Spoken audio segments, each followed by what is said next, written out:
அணி திரள்வோம் இறை மக்களே, அன்பில் வாழ்வோம் ஓர் குலமாய்.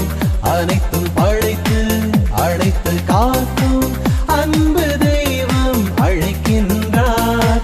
என்னை கூவி அழைப்பவருக்கு நான் செவிசாய்ப்பேன், அவரை விடுவித்து பெருமைப்படுத்துவேன். நீடிய ஆயுளால் அவருக்கு நிறைவளிப்பேன்.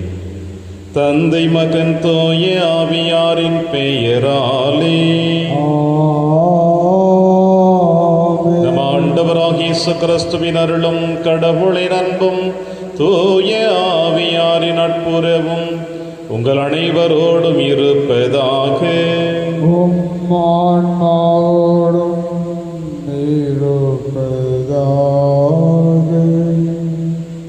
மனிதர் அப்பத்தினால் மட்டும் வாழ்வதில்லை என மறைநூலில் எழுதியுள்ளதே. கிறிஸ்தியேசுவில் எனக்கு பிரியமான அன்புமிக்க சகோதர சகோதரிகளே, தவக்காலத்தின் முதல் வாரம், முதல் ஞாயிற்றுக்கிழமை, நம்முடைய இந்த தவக்கால முயற்சிகளில் நாம் எடுக்கின்ற ஒவ்வொரு செயல்பாடுகளும் நம்முடைய ஆன்மீக வாழ்வை பலப்படுத்த போகிறதா அல்லது தொய்வடைய போகிறதா என்று சிந்திக்க நமக்கு இன்று அழைப்பு கொடுக்கிறது அன்னையாம் திருச்சபை. ஏன் பலப்படுத்துகிறது, தொய்வடைய போகிறது என்று இந்த இரண்டு வார்த்தைகள் உங்களுக்கு சொல்லப்படுகிறது என்றால், இயற்கையில் மனிதன் தவறக்கூடியவன் என்ற ஒற்றை கருத்தை வைத்து இன்னும் நாம் இந்த மண்ணுலகில் நம்மை நாமே ஏமாற்றி கொண்டிருக்கின்றோம். வாழ்க்கையே போராட்டம், அதை வாழ்ந்துதான் காட்ட வேண்டும் என்று நடைமுறை வார்த்தைகளும் சொல்லப்பட்டிருக்கின்றன. போராட்டங்கள் இல்லாத இடமில்லை. தாயின் கருவறையில் இருக்கின்ற குழந்தை கூட போராடுகிறது. கல்லறைக்கு செல்லக்கூடிய வயது முதிர்ந்தவர்களும் போராடி கொண்டுதான் இருக்கிறார்கள். படைப்பின் சிகரமாகிய மனிதனும் போராடுகிறான். 5 அறிவு, 4 அறிவு, 3 அறிவு உள்ள மிருகங்களும் பறவைகளும் உயிரினங்களும் போராடி கொண்டுதான் இருக்கின்றன. யாருக்கு தான் இல்லை போராட்டம்? போராட்டங்கள் நிறைந்த இந்த வாழ்க்கையிலே நாம் சந்திக்கக்கூடிய இந்த போராட்டங்கள் பல நேரங்களில் சோதனைகளாக கூட நமக்கு மாற்றப்படுகின்றன. சோதனைகளை வெல்வதுதான் மனிதனுடைய இயற்கையினுடைய குணம். இன்னும் ஆழமாக சொல்ல வேண்டும் என்றால், கிறிஸ்தவர்களாகிய நீங்களும் நானும் சோதனைகளை வெல்ல வேண்டும் என்பதைத்தான் இன்றைய திருவழிபாட்டின் வழியாக ஆண்டவர் இயேசு கிறிஸ்து உங்களுக்கும் எனக்கும் சொல்லுகிறார். எனவே தவக்காலத்தின் முதல் வாரத்தில் நாம் அடியெடுத்து வைத்திருக்கின்றோம். இந்த ஆரம்ப கட்டத்திலே நம்முடைய வாழ்க்கையில் எத்தனை சோதனைகள் வந்தாலும் அந்த சோதனைகளை உங்களாலும் என்னாலும் சமாளிக்க முடியும் என்று இயேசு வெளிப்படுத்துகிறார். இயேசுவே நம் மீது நம்பிக்கை வைத்திருக்கின்ற பொழுது நாம் ஏன் தயக்கம் கொள்ள வேண்டும்? தயக்கம் இல்லாமல் இந்த தவ காலத்திலே எத்தனை சோதனைகள் வந்தாலும் அதை முறியடிக்க முடியும் என்ற நம்பிக்கையோடு இந்த திருப்பள்ளியிலே நாம் மன்றாடுவோம். எல்லாமல்ல இறைவனிடமும் சகோதர சகோதரிகளே, உங்களிடமும் நான் பாவியனை ஏற்றுக்கொள்கின்றேன். ஏனெனில் என் சிந்தனையாலும் சொல்லாலும் செயலாலும் கடமையில் தவறியதாலும் பாவங்கள் பல செய்தேன். என் பாவமே, என் பாவமே, என் பெரும் பாவமே. ஆகையால் எப்போதும் கன்னியான புனித மரியாவையும் வானதூதர் புனிதர் அனைவரையும், சகோதர சகோதரிகளை உங்களையும் நம் இறைவனாகிய ஆண்டவரிடம் எனக்காக வேண்டிக் கொள்ள மன்றாடுகின்றேன். எல்லாமல்ல இறைவன் நம் இரக்கம் வைத்து நம் பாவங்களை மன்னித்து நம்மை நிலை வாழ்விற்கு அழைத்து செல்வாராக. ஆமென். ஆண்டவரே இரக்கமாயிரும். ஆண்டவரே இரக்கமாயிரும். கிறிஸ்துவே இரக்கமாயிரும். கிறிஸ்துவே இரக்கமாயிரும். ஆண்டவரே இரக்கமாயிரும். ஆண்டவரே இரக்கமாயிரும். மன்றாடுவோமாக. எல்லாம் வல்ல இறைவா, ஆண்டுதோறும் நாங்கள் கடைபிடிக்கும் தவக்கால அருளடையாளங்கள் செயல்களினால் கிறிஸ்துவின் மறையுண்மைகளை புரிந்து கொள்வதில் முன்னேற எங்களுக்கு உதவி அருளும். அதனால் அவற்றின் பயன்களை எங்கள் நன்னடத்தையால் அடைவோமாக. உம்மோடும் தூயாவியாரின் ஒன்றைப்பில் இறைவனாய் என்றென்றும் வாழ்ந்து ஆட்சி செய்கிற எங்கள் ஆண்டவர் இயேசு கிறிஸ்து வழியாக உம்மை மன்றாடுகின்றோம்.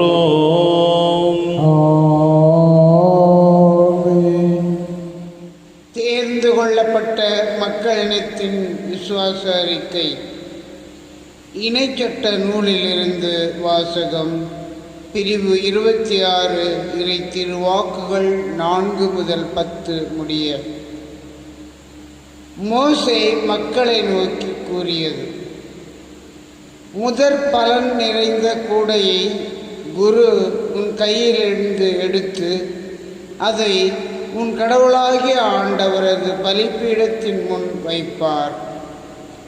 நீ உன் கடவுளாகிய ஆண்டவர் முன்னிலையில் அறிக்கையிட்டு கூற வேண்டியது: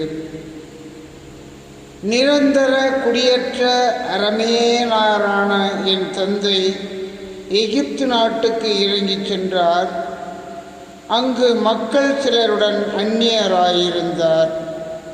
ஆனால் அங்கேயே பெரிய வலிமை மிகு திரளான மக்களினத்தை கொண்டவர் ஆனார். எகிப்தியர் எங்களை ஒடுக்கினர், துன்புறுத்தினர், கடினமான அடிமை வேலைகளை எங்கள் மீது சுமத்தினர். அப்போது நாங்கள் எங்கள் மூதாதையரின் கடவுளாகிய ஆண்டவரை நோக்கி குரல் எழுப்பினோம். ஆண்டவர் எங்கள் குரலை கேட்டார். எங்களுடைய துன்பத்தையும் வருத்தத்தையும் அவதியையும் கண்டார். தம் வலிய கரத்தாலும் ஓங்கிய புயத்தாலும் அஞ்சத்தக்க பேராற்றலாலும் அடையாளங்களாலும் அரும் செயல்களாலும் ஆண்டவர் எங்களை எகிப்திலிருந்து புறப்படச் செய்தார். அவர் எங்களை இந்த இடத்திற்கு கூட்டி வந்தார். பாலும் தேனும் வழிந்தோடும் இந்த நாட்டை எங்களுக்கு தந்தார். எனவே ஆண்டவரே, இதோ நீர் எனக்கு கொடுத்த நிலத்தின் முதற் பலனை கொண்டு வந்துள்ளேன் என்று சொல்லி அதை உன் கடவுளாகிய ஆண்டவர் முன்னிலையில் வைத்து அவரை பணிந்து தொழுவாய். இது ஆண்டவர் வழங்கும் அருள்வாக்கு. இறைவனுக்கு நன்றி. பதிலுரை. திருப்பாடல் 91. பல்லவி. துன்ப வேளையில் என்னோடு இருந்தருளும் ஆண்டவரே, துன்ப வேளையில் என்னோடு இருந்தருளும் ஆண்டவரே. உன்னதரின் பாதுகாப்பில் வாழ்பவர், எல்லாம் வல்லவரின் நிழலில் தங்கியிருப்பவர். ஆண்டவரை நோக்கி, நீரே என் புகலிடம், என் அரண், நான் நம்பியிருக்கும் இறைவன் என்று உரைப்பார். பல்லவி.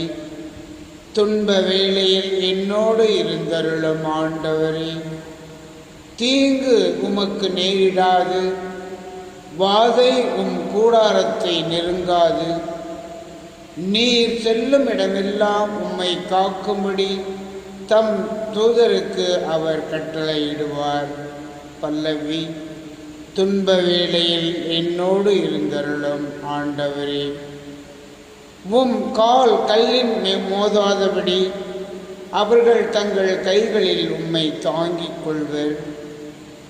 சிங்கத்தின் மீதும் பாம்பின் மீதும் நீர் நடந்து செல்வீர்.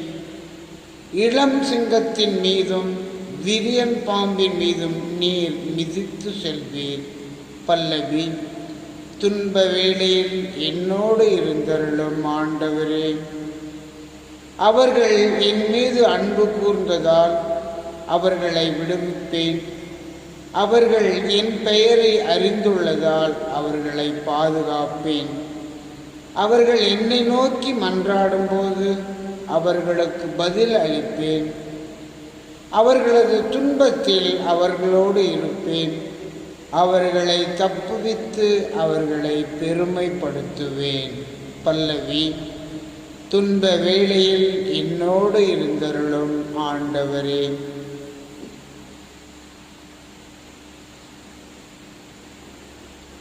இரண்டாம் வாசகம். கிறிஸ்துவில் விசுவசிக்கிறவனுக்கு உரிய விசுவாச அறிக்கை.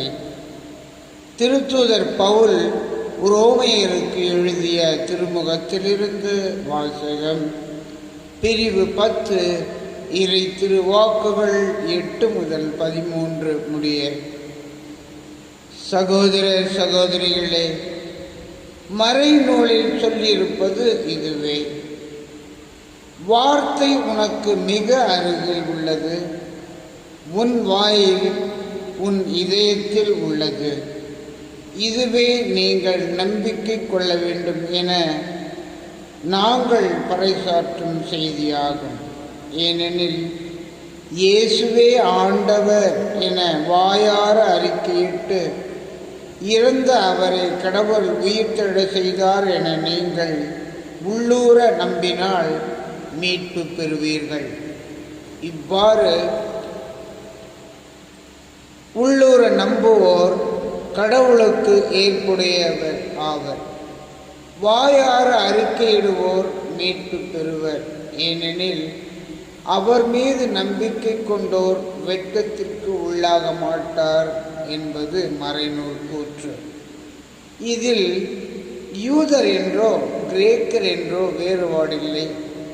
அனைவருக்கும் ஆண்டவர் ஒருவரே. அவரை நோக்கி மன்றாடும் யாவருக்கும் அவர் அளவற்ற நலன்களை பொழிகிறார். ஆண்டவரின் திருப்பெயரை அறிக்கையிட்டு மன்றாடுகிறவர் எவரும் மீட்பு பெறுவர் என்று எழுதியுள்ளது அல்லவா? இது ஆண்டவர் வழங்கும் அருள்வாக்கு. இறைவனுக்கு நன்றி. வசனம்: மனிதர் அப்பத்தினால் மட்டுமல்ல, மாறாக கடவுளின் வாய்ச்சொல் ஒவ்வொன்றாலும் வாழ்வர். ஆண்டவர் உங்களோடு இருப்பாராக. உம் ஆன்மாவோடும் இருப்பாராக. எழுதிய பரிசுத்த நற்செய்தியிலிருந்து வாசகம். ஆண்டவரே, மாட்சி உமக்கே. இயேசு தூய ஆவியால் ஆட்கொள்ளப்பட்டு யோர்தான் ஆற்றை விட்டு திரும்பினார்.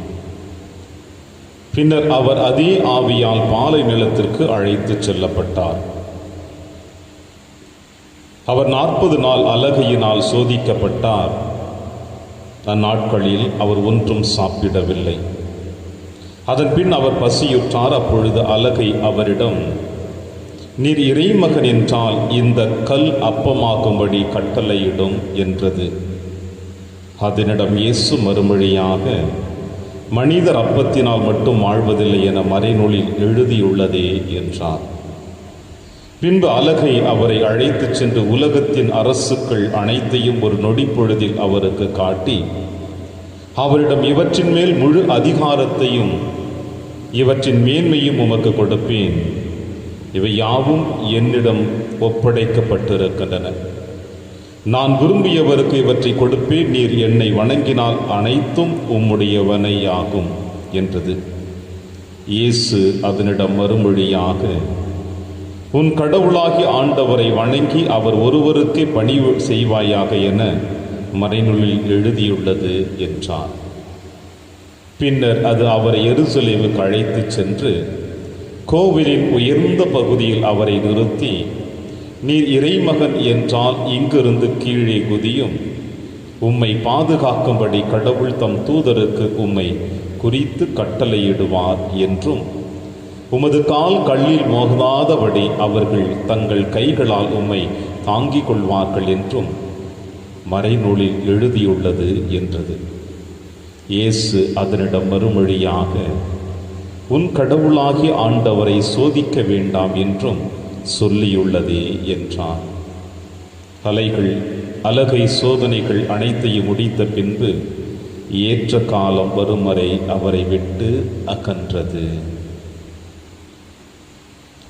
ஆண்டவரின் அருள்வாக்கு. கிறிஸ்துவே, உமக்கு புகழ்.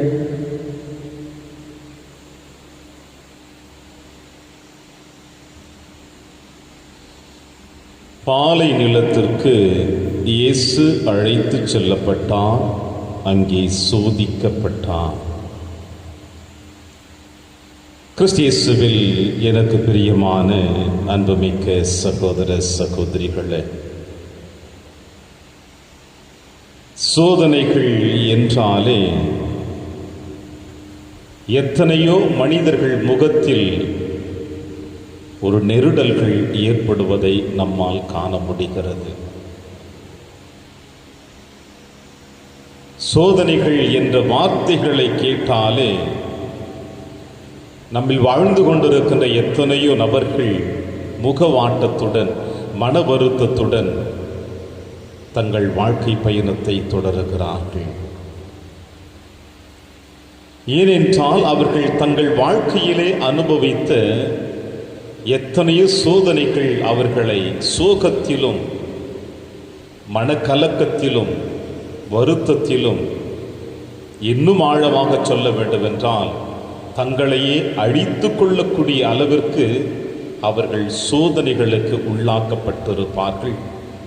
பல நேரங்களில் உங்களுடைய என்னுடைய வாழ்க்கையிலும் சோதனைகளை நாம் சந்தித்துதான் இருக்கிறோம். எப்படி ஒரு மனிதனுடைய வாழ்க்கையில் மகிழ்ச்சியை நாம் சந்திக்கின்றோமோ அதே போல நம்முடைய வாழ்க்கையிலும் சோதனைகள் நிச்சயமாக நமக்கு தேவைதான், இருந்துதான் ஆக வேண்டும், சந்தித்துதான் ஆக வேண்டும். ஒரு மனிதன் பிறந்தது முதல் இறக்கின்ற வரையில் தன்னுடைய வாழ்க்கையில அவன் சந்தோஷத்தை மட்டும் அனுபவித்துக்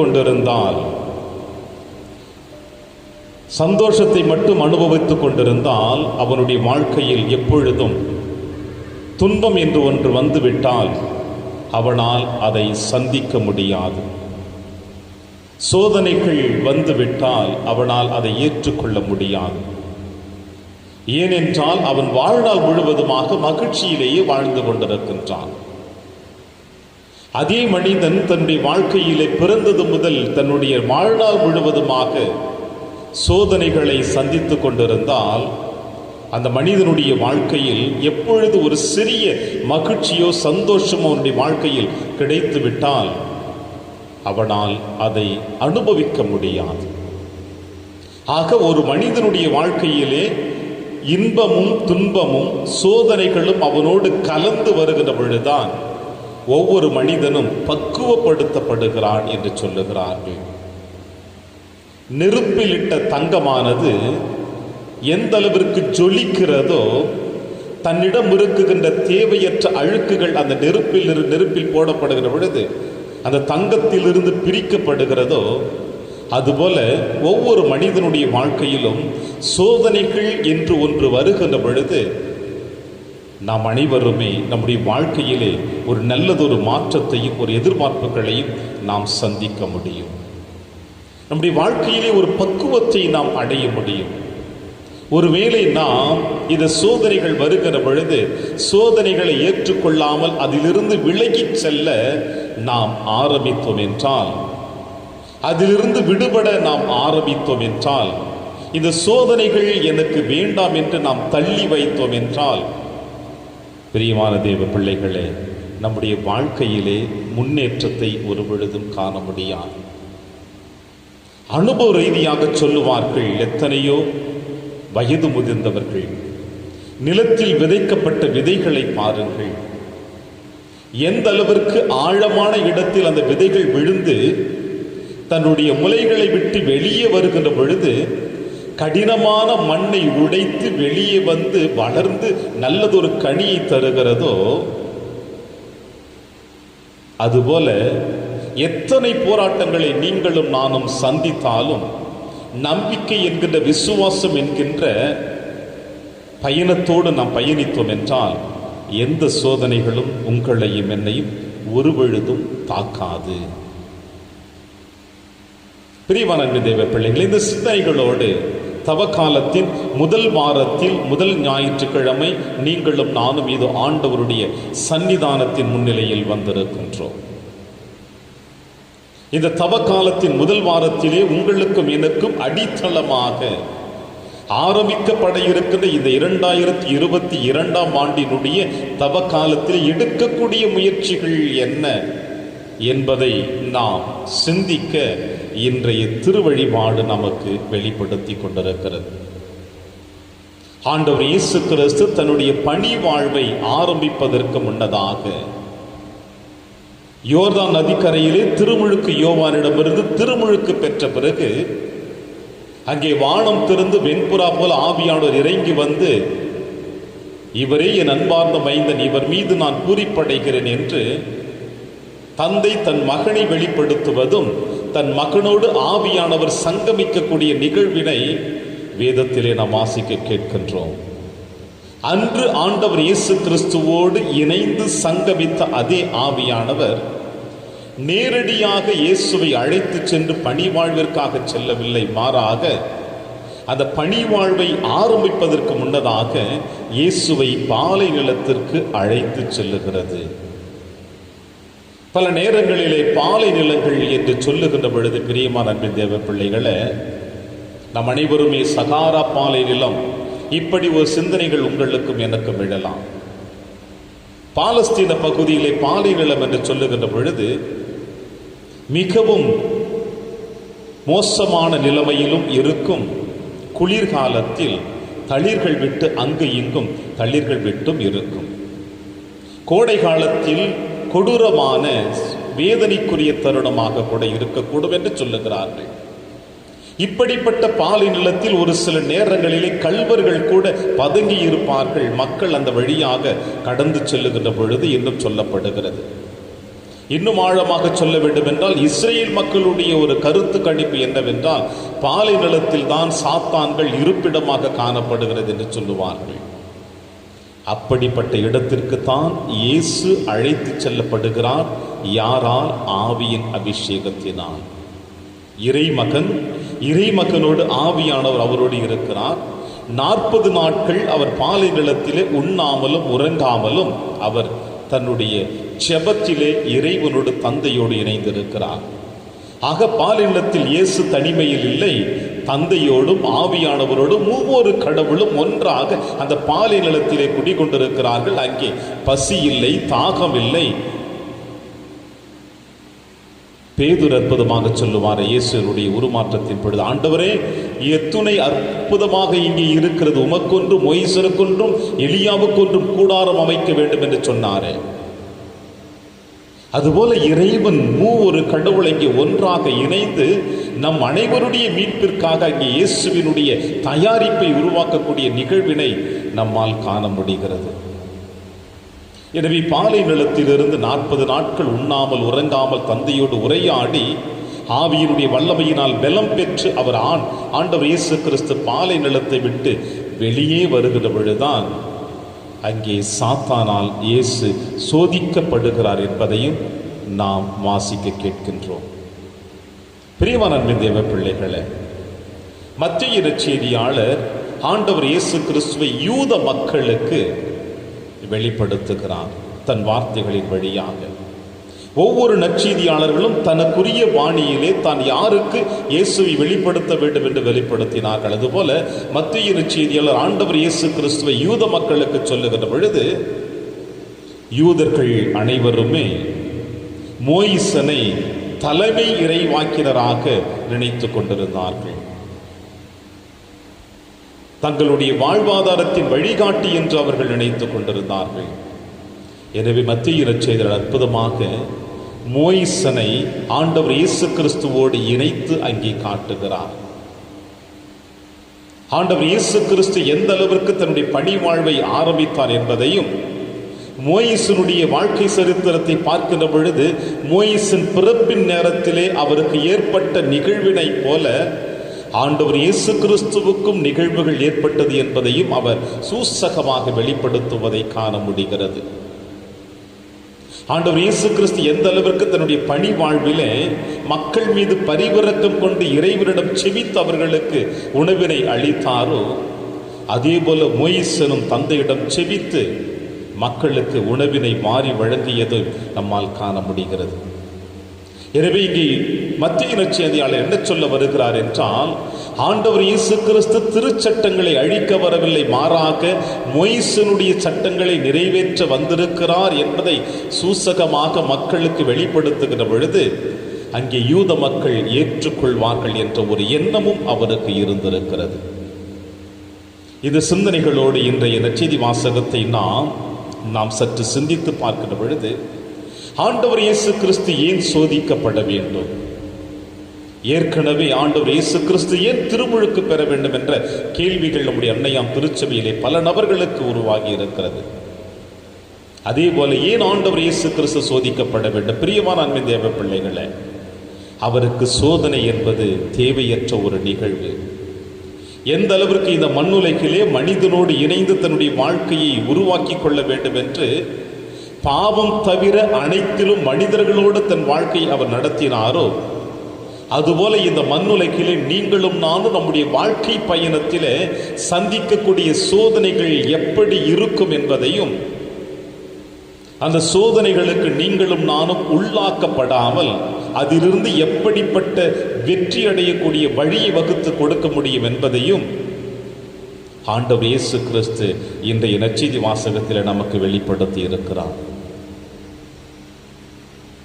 3 சோதனைகளையும் பார்க்கிற பொழுது பசியோடு இருக்கிற இயேசுவை சாத்தான் சந்திக்கிறது. நீர் இறைமகன் என்றால் இந்த கல்லை அப்பமாக மாற்றும் கட்டளையிடும். இயேசு அற்புதமாக சொல்லுவார், மனிதர் அப்பத்தினால் மட்டும் வாழ்வதில்லை என மறைநூலில் எழுதியுள்ளதே என்று இயேசு சொல்லுகிறார். மறைநூலில் எழுதியுள்ளதே என்று.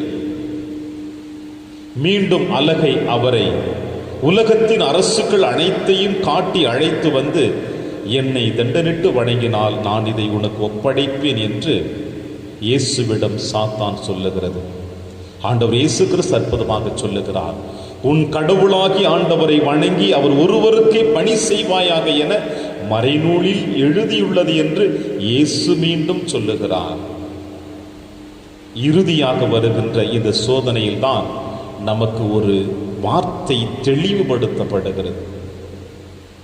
ஆண்டவர் இயேசு கிறிஸ்து எருசலேமுக்கு அழைத்து சென்று கோவிலின் உயர்ந்த பகுதியிலே நிறுத்தி சாத்தான் அவரை இதை காட்டி, இங்கிருந்து கீழே குதியும் உடைய கால்கள் கல்லின் மீது மோதாதபடி தூதர்கள் உன்னை தாங்கிக் கொள்வார்கள் என்று மறைநூலில் எழுதியுள்ளது என்று சாத்தான் இயேசுவிடம் சொல்லுகிறது. மற்ற 2 சோதனைகளிலும் ஆண்டவர் இயேசு கிறிஸ்து சொல்லுகிறார், மறைநூலில் எழுதியுள்ளது என்று. இந்த 3வது சோதனையிலே சாத்தான் ஆண்டவரிடம் சொல்லுகிறது, இவ்வாறு மறைநூலில் எழுதியுள்ளதே. பிரியமான அன்பின் தேவ பிள்ளைகளே, இது எதை குறிக்கிறது என்றால், சாத்தான் உங்களையும் என்னையும் எந்த அளவிற்கு உச்சக்கட்ட அளவிற்கு நம்மை அழைத்து செல்லக்கூடிய அளவிற்கு அவன் முயற்சிகளை செய்வான் என்பதை இந்த சோதனையின் வழியாக நமக்கு ஆண்டவர் இயேசு கிறிஸ்து வெளிப்படுத்துகிறார். இறுதியாக இயேசு சொல்லி அனுப்புவதை காணுகின்றோம், உன் கடவுளாகி ஆண்டவரை சோதிக்க வேண்டாம் என்று சொல்லி இருக்கிறதே. 3 ஆண்டுகள் இயேசு கிறிஸ்து பணி வாழ்வில் இருக்கின்ற பொழுது பரிசேய கூட்டம் அவரை கேட்கின்ற கேள்விகளுக்கெல்லாம் கேள்வியின் வழியாகவே பதிலை கொடுத்த ஆண்டவர் தன்னுடைய பணி வாழ்வின் ஆரம்பத்தில் இங்கே ஆண்டவர் இயேசு கிறிஸ்து சாத்தானை கூட அதனுடைய வாய்ச்சொல்லின் வழியாகவே விரட்டி அடிக்கிறார். அனைத்தையும் முடித்து பின்பு ஏற்ற காலம் வரும் வரை அவரை விட்டு அகன்றது. இயேசுவுக்கே ஏற்ற காலம் வருகிற வரையில் அவரை விட்டு அகன்றது என்றால் நீங்களும் நானும் எம்மாத்திரம். நமக்கு ஏற்ற காலம் வருகின்ற பொழுது நம்மை சாத்தான் வந்து இருக்க பிடித்துக் கொள்வான் என்பதை இன்றைய வாசகத்தின் வழியாக காட்டப்படுகிறது. இயேசுவின் பாடுகளின் மரணத்தின் நெருக்கத்தின் நேரத்தில் தான் அவன் சூழ்ச்சி செய்து இயேசுவை காட்டி கொடுத்து சிலுவையில் அறையக்கூடிய அளவிற்கு வந்தது. அது யார் வழியாக?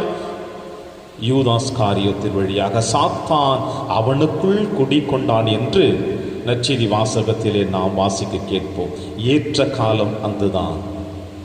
அதுபோல உங்களுடைய என்னுடைய வாழ்க்கையில் எப்பொழுது நாம் உலக ஆசைகளுக்கு மத்தியிலே ஊனுடலுக்கு தேவையான உணவுகளுக்காகவும், பதவிகளுக்கு தேவையான அரச பதவிகளுக்காகவும், நம்முடைய ஆணவம் என்கின்ற, அகங்காரம் என்கின்ற, நான் என்கின்ற அகந்தையின் வழியாக எப்பொழுது நம்மை நாம் உயர்த்தி கொள்ள ஆசைப்படுகிறோமோ அப்பொழுது சாத்தான் உங்களையும் என்னையும் இருக்க பிடித்து கொள்ளுவான். அவனுக்குள் நம்மை நிறுத்தி வைத்துக் கொள்ளுவான். அவனுடைய பாதையில் நம்மை அழைத்து செல்லுவான். நீர் கடவுளின் மகன் என்றால் இந்த கல்லை அப்பமாக மாற்றும் என்று இயேசுவிடம் சாத்தான் சொல்லுகின்ற பொழுது, அவர் பசியோடு தான் இருந்தார். 40 நாட்கள் உண்ணவும் இல்லை, உறங்கவும் இல்லை, தண்ணீரும் குடிக்கவில்லை. ஒரு நாள் 2 நாள் நீங்களும் நானும் இருந்து விடலாம். 3ஆம் நாள் உங்களால் என்னால் இருந்து விட முடியுமா? நிச்சயமாக ஒரு குவளை தண்ணீர் குடித்தாவது நம்முடைய நாட்களை கடந்து செல்லுவோம். 40 நாட்கள் கழித்து ஆண்டவர் இயேசு கிறிஸ்து பசியோடு வருகின்ற பொழுது, சாத்தான் அங்கே சோதிக்கின்ற பொழுது, மனிதர் அப்பத்தினால் மட்டுமல்ல கடவுளுடைய வார்த்தையினால் வாழ்ந்து கொண்டிருக்கிறான். பிரியமான அன்பின் தேவ பிள்ளைகளே, விபூதி புதன் என்று உங்களுடைய என்னுடைய நெற்றியிலே சாம்பல் பூசப்படுகிற பொழுது உங்களுக்கும் என்னுக்கும் அன்னையாம் திருச்சபை நினைவுபடுத்துவதை இந்த சோதனை வழியாக நாம் சிந்திப்போம். அது என்னவென்றால், மனிதனே நீ மண்ணாக இருக்கின்றாய், மண்ணுக்கே திரும்புவாய். எனவே மண்ணிலிருந்து எடுக்கப்பட்ட இந்த மனிதனுடைய உடலுக்குள் ஆண்டவருடைய ஆவியானது கொடுக்கப்பட்டிருக்கின்றது. இந்த உடல் இயங்கிக் கொண்டிருக்கிறது என்றால், இந்த உடல் வளர்ந்து கொண்டிருக்கிறது என்றால், இந்த உடல் சுவாசித்துக் கொண்டிருக்கிறது என்றால், இந்த உடல் ஓடிக்கொண்டிருக்கிறது என்றால், நான் பேசிக்கொண்டிருக்கிறேன், நீங்கள் கேட்டுக்கொண்டிருக்கிறீர்கள் என்றால், இந்த ஊனுடலுக்குள் இறைவன் வாழ்ந்து கொண்டிருக்கிறார். அவருடைய ஆவி எனக்குள் இருக்கிறது. எனவே மனிதன் வாழ்வது அப்பத்தினால் அல்ல, உணவினால் அல்ல, மாறாக இறைவனுடைய வார்த்தையினாலும் அவருடைய ஆவியினாலும் வாழ்ந்து கொண்டிருக்கிறார். இதை எப்பொழுது நீங்களும் நானும் உணர்கின்றோம் அப்பொழுதுதான் சாத்தானை விரட்டி அடிக்க முடியும். இந்த மண்ணுக்குள் நாம் அனைவருமே ஒரு நாள் நம்முடைய உடல் அழிந்து போகக்கூடியது. யூத சமுதாயம் பெருமையோடு பேசப்பட்ட எருசலேம் தேவாலயம் இப்பொழுது எப்படி இருக்கின்றது? இந்த உலகத்தில் எத்தனையோ அரசர்கள் எழுந்து வந்தார்கள், அனைவரையும் தான் ஆள வேண்டும் என்று விரும்பினார்கள். அவர்கள் எங்கே இப்பொழுது? அவர்கள் கட்டிய சாம்ராஜ்யம் எங்கே? நம்முடைய மூதாதையர்கள் உங்களுக்காகவும் எனக்காகவும் ஏற்படுத்தி வைத்து விட்டு சென்ற மாட மாளிகைகள் எங்கே? அனைத்தும் அழிந்து கொண்டேதான் இருக்கும். ஒன்று மட்டும் அழியாது. இறைவன் உங்களுக்குள் எனக்குள் வைத்திருக்கின்ற அவருடைய ஆன்மா, அவருடைய ஆவி எப்பொழுதும் அழியாது. அதை எப்பொழுது நாம் உணர்ந்து கொள்கிறோமோ அன்றுதான் நாம் இறைவனில் நிறைவாக சங்கமித்துக் கொண்டிருப்போம். அப்பொழுதோ எந்த சாத்தானும் உங்களையும் என்னையும் ஆட்கொள்ளாது. எனவே பிரியமான அன்பின் தேவ பிள்ளைகளே, பலமுறை என்னோடு உரையாடுகின்ற ஒரு சில நண்பர்களுக்கு நான் சொல்லுவேன், நாம் வாழ்ந்து கொண்டிருக்கின்ற பொழுது, மகிழ்ச்சியாக இருக்கின்ற பொழுது, ஏதாவது ஒரு உதவி உங்களையும் என்னையும் தேடி வருகிறது என்றால், அந்த உதவி எங்கிருந்து, எதற்காக, ஏன் உங்களுக்கும் எனக்கும் வருகிறது என்று யோசித்து பாருங்கள். ஒருவேளை அந்த உதவியின் வழியாக உங்களையும் என்னையும் அவர்களுடைய வளையத்திற்குள் நம்மை சிக்கி வைத்துக் கொண்டார்கள் என்றால் நம்மால் வெளியேற முடியாது. இன்றைய சோதனையிலே, முதல் சோதனையிலே ஆண்டவர் இயேசு கிறிஸ்துவை சாத்தான் பசியோடு, ஆண்டவர் இயேசு கிறிஸ்து பசியோடு இருக்கிற பொழுது கல்லை அப்பமாக மாற்றச் சொல்லி சோதித்ததே, நாமும் பல நேரங்களில் இப்படிப்பட்ட சோதனைகளுக்கு உள்ளாக்கப்பட்டிருப்போம். அப்படிப்பட்ட சோதனைகளுக்கு உள்ளாக்கப்பட்டிருக்கிற பொழுது நாம் சிக்கி திணறி வெளியே வர முடியாமல் தவித்த தருணங்கள் எத்தனையோ எத்தனை. எனவே பிரியமான அன்பின் தேவ பிள்ளைகளே, இந்த தவ காலத்தின் முதல் வாரத்தில் அடியெடுத்து வைத்திருக்கின்ற நீங்களும் நானும் இன்றைய நாளிலே அன்னையாம் திருச்சபையோடு இணைந்து ஆண்டவர் இயேசு கிறிஸ்து கொடுக்கின்ற இந்த செய்தியினை நாம் உள்வாங்கிக் கொள்வோம். இறைவனுடைய வார்த்தை தான் நமக்கு வாழ்வு. நாம் தான் இறைவனுக்குரியவர்கள், சாத்தானுக்குரியவர்கள் அல்ல. எனவே தவக்காலத்தின் முதல் வாரத்தில் அடியெடுத்து வைத்திருக்கிற நாம் இறை வார்த்தையை உள்வாங்குவோம், அதை வாழ்வாக மாற்றுவோம். இறைவனோடு என்றும் இணைந்து வாழ இந்த திருப்பலியிலே தொடர்ந்து மன்றாடுவோம். இறைவன் உங்களையும் என்னையும் நிறைவாக ஆசீர்வதிப்பார். ஆமென். ஒரே கடவுளை நம்புகின்றேன். விண்ணகமும் மன்னகமும் காண்பவை காணாதவை யாவும் படைத்த எல்லாம் வல்ல தந்தை அவரே. கடவுளின் ஒரே மகனாய் உதித்த ஒரே ஆண்டவர் இயேசு கிறிஸ்துவை நம்புகின்றேன். இவர் காலங்களுக்கெல்லாம் முன்பே தந்தையிடமிருந்து பிறந்தார். கடவுளினின்று கடவுளாக, ஒளியினின்று ஒளியாக, உண்மை கடவுளினின்று உண்மை கடவுளாக உதித்தவர். இவர் உதித்தவர், உண்டாக்கப்பட்டவர் அல்ல, தந்தையோடு ஒரே பொருளானவர். இவர் வழியாகவே யாவும் படைக்கப்பட்டன. மனிதர் நமக்காகவும் நம் மீட்புக்காகவும் பின்னரமிருந்து இறங்கினார். தூய ஆவியால் கன்னி மரியாவிடம் உடலெடுத்து மனிதரானார். மேலும் நமக்காக பந்தியு பிலாத்தின் அதிகாரத்தில் சிலுவையில் அறையப்பட்டு பாடுபட்டு இறந்து அடக்கம் செய்யப்பட்டார். மறை நூல்களின்படி 3ஆம் நாள் உயிர் தெழுந்தார். விண்ணகத்துக்கு எழுந்தருளி எல்லாம் வல்ல தந்தையின் வலப்பக்கம் வீற்றிருக்கின்றார். வாழ்வோரையும் இறந்தோரையும் தீர்ப்பிட மாட்சியுடன் மீண்டும் வர இருக்கின்றார். அவரது ஆட்சிக்கு முடிவு இராது. தந்தையிடமிருந்தும் மகனிடமிருந்தும் புறப்படும் ஆண்டவரும் உயிர் அளிப்பவருமான தூய ஆவியாரை நம்புகின்றேன். இவர் தந்தையோடும் மகனோடும் ஒன்றாக ஆராதனையும் ஆட்சியும் பெறுகின்றார். இறை வாக்கினர்கள் வாயிலாக பேசியவர் இவரே. ஒரே புனித கத்தோலிக்க திருத்தூதர் வழிவரும் திரு அவையை நம்புகின்றேன். பாவ மன்னிப்புக்கான ஒரே திருமுழுக்கை ஏற்றுக்கொள்கின்றேன்.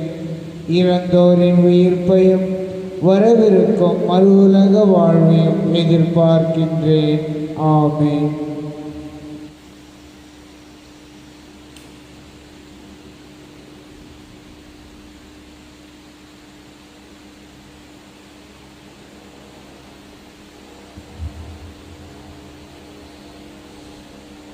ஆண்டவரை அனைத்துலகின் நிறைவானீர் வாழ்த்தப் பெறுவீராக. ஏனெனில் உமது வல்லமையிலிருந்து நான் அப்பத்தை பெற்றுள்ளோம்.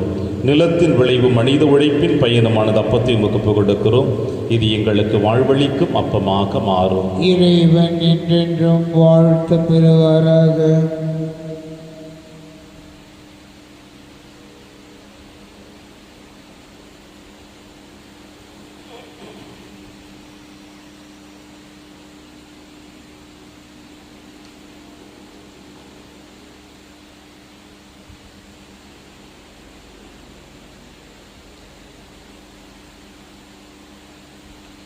ஆண்டவரை அனைத்துலகின் நிறைவானீர் வாழ்த்தப் பெறுவீராக. ஏனெனில் உமது வல்லமையிலிருந்து ரசத்தை பெற்றுள்ளோம். திராட்சை செடியும் மனித உழைப்பின் பயணமான ரசத்தை உமக்கு புகழ்கின்றோம். இது எங்கள் ஆன்மீக வானமாக மாறும்.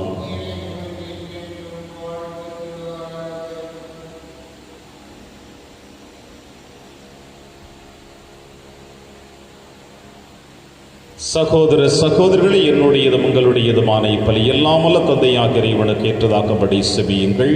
ஆண்டவர் தமது பெயரின் புகழ்ச்சிக்காகவும் மாட்சிக்காகவும் நமது நன்மைக்காகவும் புனித திரு அவை அனைத்து நலனுக்காகவும் உமது கையிலிருந்து இப்பலியை ஏற்றுக்கொள்வாராக. ஆண்டவரே, இக்காணிக்கைகளை உமது திருமுன் கொண்டு வந்து புனிதமிக்க அருளடையாளத்தின் கொண்டாட்டத்தை தொடங்குகின்றோம். இவற்றை தகுந்த முறையில் ஒப்புக் கொடுக்க எங்களுக்கு அருள் புரிவீராக. எங்கள் ஆண்டவராகிய கிறிஸ்து வழியாக உம்மை மன்றாடுகின்றோம். ஆண்டவர்களோடு இருப்பாராக. ஆன்மாவோடும் இருப்பாராக. இதயங்களை மேலே எழுப்புங்கள்.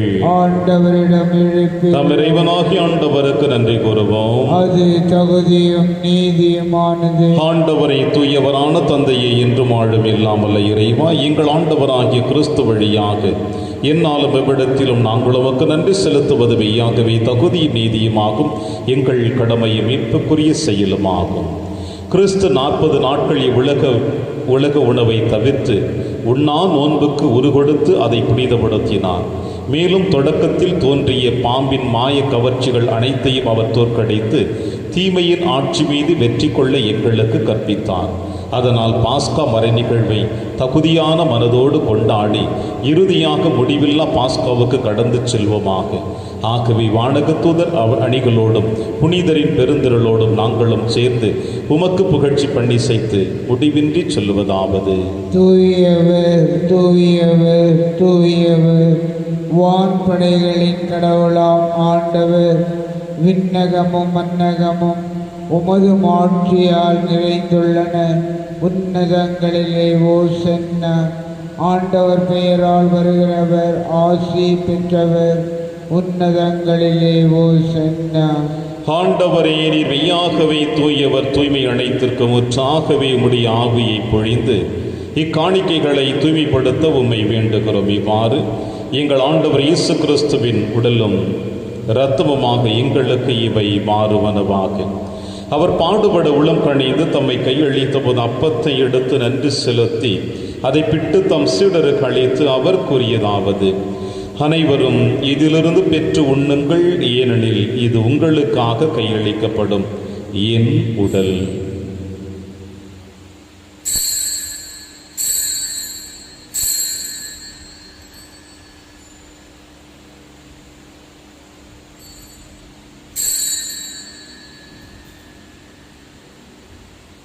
அவ்வண்ணமே இரவு விருந்தை அருந்திய பின் கிண்ணத்தையும் எடுத்து மீண்டும் நன்றி கூறி தம் சீடர்களுக்கு அளித்து அவர் கூறியதாவது: அனைவரும் இதிலிருந்து பெற்று பருகுங்கள், ஏனெனில் இது புதிய நிலையான உடன்படிக்கைக்குரிய இரத்தத்தின் கிண்ணம். இது பாவ மன்னிப்புக்கென்று உங்களுக்காகவும் பலருக்காகவும் சிந்தப்படும். இதை என் நினைவாக செய்யுங்கள்.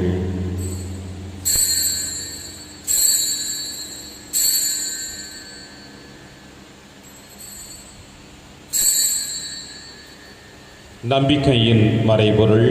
ஆண்டவரே, நீர் வருமளவும் உமது இறப்பினை அறிக்கையிடுகின்றோம், உமது உயிர்ப்பினையும் எடுத்துரைக்கின்றோம். ஆகவே ஆண்டவரே, நாங்கள் கிறிஸ்துவின் இறப்பினையும் உயிர்ப்பினையும் நினைவு கூர்ந்து வாழ்வதரும் அப்பத்தையும் மீட்பளிக்கும் கிண்ணத்தையும் ஒப்புக் கொடுக்கின்றோம். உம் திருமுன் என்று கூழிய புரிய தகுந்தவர்களை எங்களை ஏற்றுக்கொண்டீர். எனவே உமக்கு நன்றி செலுத்துகின்றோம். மேலும் கிறிஸ்துவின் உடலிலும் இரத்தத்திலும் பங்கு கொள்ளும் எங்களை தூய ஆவியார் ஒன்று சேர்க்க வேண்டும் என உம்மை தாழ்மையுடன் மன்றாடுகிறோம். ஆண்டவரே, உலகெங்கு பரவியிருக்கும் திரு அவை நினைவு கூர்ந்தருளும். எங்கள் திருத்தந்தை பிரான்சிஸ், எங்கள் ஆயர் ஆண்டனி சுவாமி, எல்லா திருநிலையினராக அனைவரோடும் உமது திரு அவை அன்பில் நிறைவு பெற செய்திருடும். உயிர்த்தெழும் எதிர்நோக்குடன் துயில் கொள்ளும் எங்கள் சகோதர சகோதரிகளையும் இறந்தோர் அனைவரையும் இரக்கத்துடனே உகந்து திருமகளில் ஏற்றருளும். எங்கள் அனைவர் மீதும் இரக்கமாயிரும். கடவுளின் கன்னித்தாயான புனித மரியா, அவருடைய கணவரான புனித யோசேப்பு, புனித திருத்தூதர்கள், புனித பிரான்சிஸ் சேவேரியார், புனித கஸ்பார் மற்றும் இவ்வுலகில் மக்குகந்தவராயிருந்தாகிய புனிதர் அனைவருடனும் நாங்கள் நிலைவாழ்வில் பங்கு கொள்ளும் தகுதி பெற்று உம் திருமகன் இயேசு கிறிஸ்து வழியாக உம்மை புகழ்ந்தேத்து மரமருள உம்மை மன்றாடுகின்றோம்.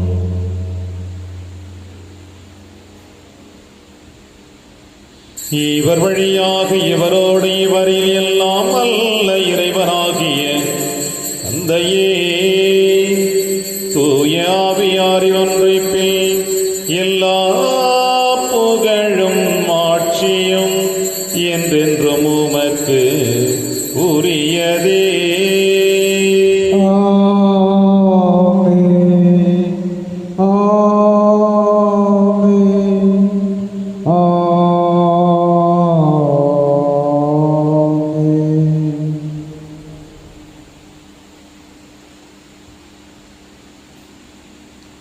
மீட்பரின் கட்டளையால் கற்பிக்கப்பட்டு இறை படிப்பினையால் பயிற்சி பெற்ற நாம் அனைவரும் துணிந்து செல்வோம். விண்ணுலகில் இருக்கிற எங்கள் தந்தை, உமது பெயர் தூயது என போற்ற பெறுக. உமது ஆட்சி வருக.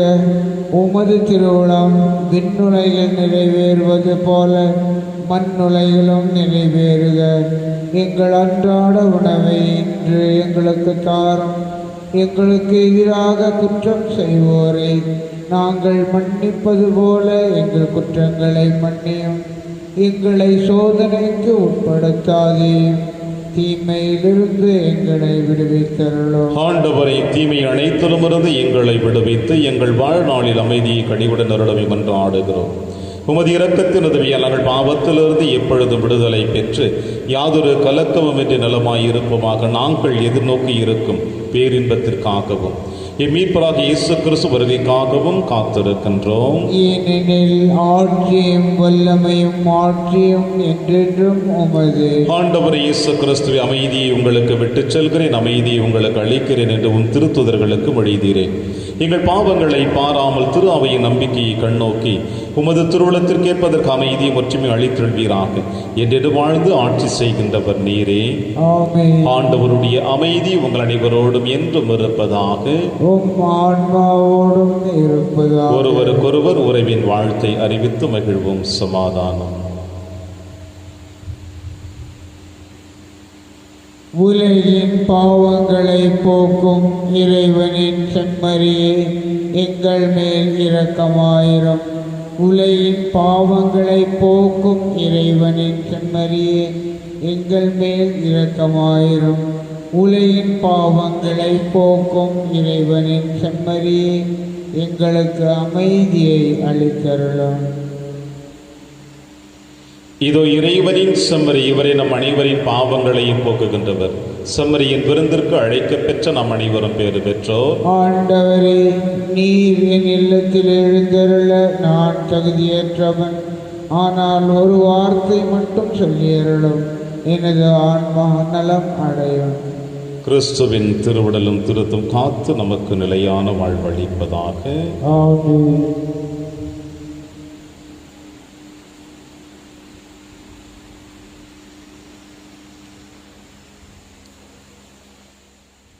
கிறிஸ்துவின் ஆன்மாவே என்னை புனிதமாக்கும்.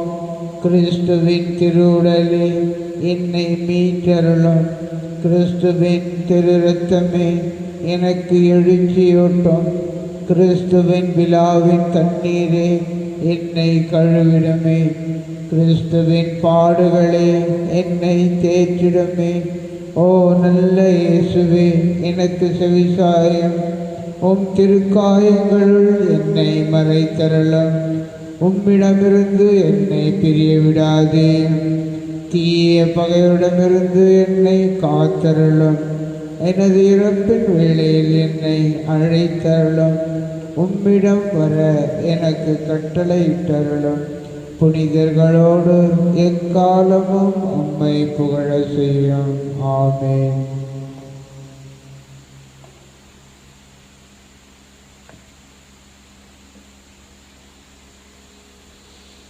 மனிதர் அப்பத்தினால் மட்டுமல்ல, மாறாக கடவுளின் வாயினின்று புறப்படும் ஒவ்வொரு வார்த்தையினாலும் வாழ்கிறார். நன்றி கூறி மன்றாடுவோமாக. ஆண்டவரே, புத்துயிர் தரும் விண்ணக உணவினால் எங்கள் நம்பிக்கை ஊட்டம் பெறவும் எதிர்நோக்கு வளரவும் அன்பு உறுதி அடையும் உம்மை வேண்டுகின்றோம். அதனால் உயிருள்ள உண்மையான உணவாம் கிறிஸ்துவை நாங்கள் ஆர்வத்துடன் நாட கற்றுக்கொள்வதோடு உமது வாயினின்று புறப்படும் எல்லா வார்த்தைகளினாலும் வாழ்ந்திட ஆற்றல் பெறுவோமாக. எங்கள் ஆண்டவராகிய கிறிஸ்து வழியாக உம்மை மன்றாடுகின்றோம். ஆண்டவர் உங்களோடு இருப்பாராக.